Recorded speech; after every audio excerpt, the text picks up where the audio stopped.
Yemen से Israel पर जबरदस्त हमला। हौथियों ने हाइपरसोनिक मिसाइल से बेन गुरियन एयरपोर्ट को बनाया निशाना। लाखों यहूदी बंकरों में छिपने को मजबूर। अगली खबर में आपको बताएंगे ईरानी खुफिया एजेंसी की बड़ी कार्रवाई। इजराइल से जुड़े 87 एजेंटों को किया गिरफ्तार। ड्रोन जासूसी से लेकर धमाकों की साजिश तक का पर्दाफाश। और साथ में आपको बताएंगे सीरिया और इजराइल के बीच सीज फायर का ऐलान, लेकिन सुबेदा में लड़ाई अभी जारी। और इसी के साथ आपको बताएंगे ट्रंप बोले भारत पाकिस्तान संघर्ष में 5 जेट गिरे। 24वीं बार कहा जंग मैंने रुकवाई। दोस्तों खबरें काफ़ी इंपॉर्टेंट है, उससे पहले तमाम नए आने वाले साथी से गुजारिश है चैनल को सब्सक्राइब ज़रूर कर लीजिए। तो बिना समय गंवाए खबरों की शुरुआत करते हैं। दोस्तों यमन के हौथी अंसारुल्लाह लड़ाकों ने इजराइल के अंदर एक बार फिर बड़ी कार्रवाई की है। हौथियों के सैन्य प्रवक्ता जनरल यहिया सरी ने एक वीडियो बयान में कहा कि यमनी सेना ने इजराइल के तेल अवीव बेन गुरियन को एक नई किस्म के हाइपरसोनिक बैलिस्टिक मिसाइल फिलिस्तीन 2 से निशाना बनाया है। उन्होंने दावा किया कि अल्लाह का शुक्र है ये हमला पूरी तरह कामयाब रहा और इसकी वजह से इजराइल में लाखों लोगों के झुंड बंकरों में छिपने को मजबूर हो गए। इस हमले के चलते एयरपोर्ट की सारी उड़ानें ठप हो गई। जनरल सरी ने अरब और इस्लामी दुनिया के लोगों से अपील की कि गाजा के लोगों के समर्थन में सड़कों पर उतरे, क्योंकि वहां के हालात बहुत ज़्यादा ख़राब हो चुके हैं। उन्होंने कहा कि हौथियों के हमले तब तक जारी रहेंगे जब तक गाजा पर हो रहे इजरायली हमले बंद नहीं हो जाते और वहां से नाकाबंदी ख़त्म नहीं की जाती। उधर इजरायली सेना ने पुष्टि की है कि शुक्रवार की रात यमन से एक मिसाइल दागी गई, जिसे उन्होंने इंटरसेप्ट कर लिया। इस मिसाइल को पकड़ते ही यरूशलेम, तेल अवीव और कई दूसरे इलाकों में एयर सायरन बजने लगे और लोग घबराकर शेल्टर में भागे। इजराइल की टीवी चैनल 12 के मुताबिक ये पिछले 48 घंटों में यमन से छोड़ा गया दूसरा मिसाइल था और इस हमले की वजह से बेन गुरियन एयरपोर्ट की फ्लाइट्स को रोका गया। हौथियों ने न सिर्फ मिसाइल से हमला किया है बल्कि वो इजराइल से जुड़ी शिपिंग पर भी रोक लगाने की कोशिश कर रहे हैं। उन्होंने ऐलान किया है कि बेन गुरियन एयरपोर्ट को नो फ्लाई जोन बना दिया गया है और इजराइल के हाइफा और इलात बंदरगाहों को नो शिपिंग जोन। इजरायली रिपोर्ट्स के मुताबिक इलात पोर्ट रविवार से पूरी तरह बंद हो जाएगा। इसकी वजह है कि बंदरगाह की आमदनी घट गई है और अब वो 10 मिलियन शेकेल यानी लगभग $3 मिलियन की बकाया टैक्स नहीं चुका पा रहा है। वहीं दूसरी ओर दोस्तों ईरान के लोरेस्तान प्रांत के police commander brigadier general Yahya Elahi ने शनिवार को एक बड़ा खुलासा किया। उन्होंने बताया कि इजराइल से जुड़े 87 लोगों को गिरफ्तार किया गया है। इन सभी को अब न्यायिक अधिकारियों को सौंप दिया गया है ताकि कानूनी कार्रवाई की जा सके। जनरल इलाही के मुताबिक इन गिरफ्तारियों को हाल ही में ईरान पर हुई आक्रामक कार्रवाई के दौरान अंजाम दिया गया। इसमें खुफिया एजेंसियों की आपसी तालमेल, सुरक्षा एजेंसियों का सहयोग और जनता के समर्थन की अहम भूमिका रही।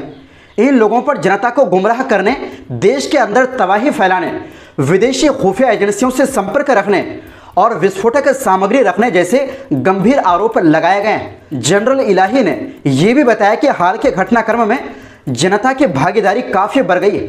सिर्फ 15 दिनों में लोरेस्तान प्रांत की सुरक्षा एजेंसियों को जनता की ओर से 16,000 से ज़्यादा सूचनाएं मिली और उन्होंने कहा कि यह आंकड़ा दिखाता है कि नागरिक अब सुरक्षा एजेंसियों पर ज़्यादा भरोसा कर रहे हैं और मिलकर देश की रक्षा में योगदान दे रहे हैं। दोस्तों इससे पहले इसी महीने ईरान की IRGC फोर्स ने सिस्तान और बलूचिस्तान प्रांत में 50 मोसाद एजेंटों को गिरफ्तार किया था। इसके अलावा बीते महीने तेहरान में एक संदिग्ध मोसाद एजेंट को गिरफ्तार किया गया था। पुलिस ने बताया कि यह गिरफ्तारी इमाम खुमैनी मेट्रो स्टेशन पर की गई थी, जब वो ड्रोन से जुड़ी जासूसी गतिविधियों को अंजाम देने की कोशिश कर रहा था। पुलिस के मुताबिक ये शख्स तेहरान प्रांत में ड्रोन तैयार कर रहा था और इजराइल को ईरान की एयर डिफेंस से जुड़ी जानकारियां भेज रहा था। उसने देश के कुछ बेहद अहम इलाकों के स्ट्रेटेजिक कोऑर्डिनेट भी इजरायली एजेंसियों के साथ साझा किए, जो कि सीधे सीधे राष्ट्रीय सुरक्षा का उल्लंघन है। ये गिरफ्तारी उस बड़े ऑपरेशन का हिस्सा थी जिसके तहत हाल के 12 दिन के जंग के दौरान 700 से ज़्यादा मोसाद एजेंटों को गिरफ्तार किया गया है। ये ऑपरेशन ईरान की अब तक की सबसे बड़ी अंदरूनी सुरक्षा और काउंटर इंटेलिजेंस कार्रवाई मानी जा रही है। वहीं दूसरी ओर दोस्तों अमेरिका के स्पेशल दूत थॉमस बैरक ने बताया कि इजराइल और सीरिया के बीच लड़ाई रोकने पर सहमति हो गई है। इजरायली प्रधानमंत्री नेतन्याहू और सीरिया के अंतरिम राष्ट्रपति अहमद शरा ने इस युद्ध विराम को मंजूरी दी है। इस समझौते को तुर्की और जॉर्डन जैसे पड़ोसी देशों ने भी सपोर्ट किया है। दोस्तों, यहाँ पर सवाल ये खड़ा होता है कि ये कैसा समझौता? हमला तो इजराइल ने किया था। अगर इजराइल हमले रोक दे, सिर्फ ये समझौता हो गया, मतलब इजराइल पर कोई कार्रवाई नहीं। ये दोगलापन कब तक चलेगी? दोस्तों, थॉमस बैरक ने सीरिया के ड्रूज, बेडुइन और सुन्नी समुदायों से कहा कि अब हथियार छोड़ दें और बाकी अल्पसंख्यकों के साथ मिलकर एक नया, शांतिपूर्ण और एकजुट सीरिया बनाने में साथ दें। इसी बीच सीरिया की सरकार ने भी शनिवार को ऐलान किया, सुवेदा में फौरन और पूरी तरह से सीज फायर लागू कर दिया गया है और साथ ही सुरक्षा बलों ने वहां तैनाती शुरू कर दी है। सीरियाई राष्ट्रपति भवन की ओर से जारी बयान में कहा गया कि अगर सीज फायर का उल्लंघन होता है तो उसे संप्रभुता का उल्लंघन माना जाएगा और गंभीर परिणाम होंगे। इससे पहले सीरियाई गृह मंत्रालय के प्रवक्ता नूरुद्दीन बाबा ने बताया कि राष्ट्रपति के निर्देश पर आंतरिक सुरक्षा बल सुवेदा में तैनात किए जा रहे हैं ताकि आम जनता की सुरक्षा हो सके और अराजकता रोकी जा सके। लेकिन दूसरी तरफ सुवेदा शहर में अभी हालात शांत नहीं है।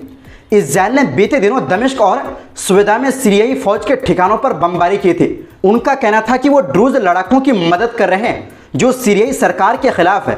इस बमबारी के बाद सीरियाई सेना को सुवेदा से पीछे हटना पड़ा और वहां मौजूद ड्रूज लड़ाकों ने बेडुइन लोगों पर हमला कर दिया, जिससे बड़ी संख्या में लोगों की मौत और पलायन की खबरें आई। अब एक नया समझौता हुआ है जिसमें तय किया गया है कि ड्रूज गुट अपने भारी हथियार सरकार को सौंपेंगे और इन लड़ाकों को सीरियाई आंतरिक मंत्रालय और रक्षा मंत्रालय में शामिल कर लिया जाएगा। इस बीच बेडुइन लड़ाके बड़ी तादाद में सुवेदा की ओर बढ़ते जा रहे हैं।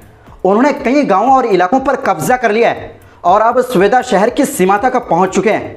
बताया जा रहा है कि शहर में खाने पीने की चीज़ें कम पड़ गई है और कई दिनों से बिजली भी नहीं है। सीरिया के स्वास्थ्य मंत्रालय के मुताबिक अब तक 260 लोगों की जान जा चुकी है और 1700 से ज़्यादा लोग घायल हुए हैं। वहीं दूसरी ओर दोस्तों, अमेरिकी राष्ट्रपति डोनाल्ड ट्रंप ने एक बार फिर भारत पाकिस्तान संघर्ष रुकवाने का दावा किया। साथ ही उन्होंने कहा, मुझे लगता है कि भारत पाकिस्तान जंग में सच में 5 जेट गिरे थे। हालांकि उन्होंने ये साफ नहीं किया कि ये विमान किस देश के गिरे थे। ट्रंप ने यह बात व्हाइट हाउस में रिपब्लिकन सांसदों के साथ डिनर के दौरान कही। दोस्तों, ट्रंप अब तक 24 बार भारत और पाकिस्तान के बीच सीज फायर कराने की बात कह चुके हैं।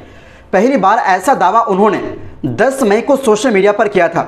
दरअसल पाकिस्तान ने दावा किया था कि उसने लड़ाई में 5 भारतीय विमान मार गिराए थे।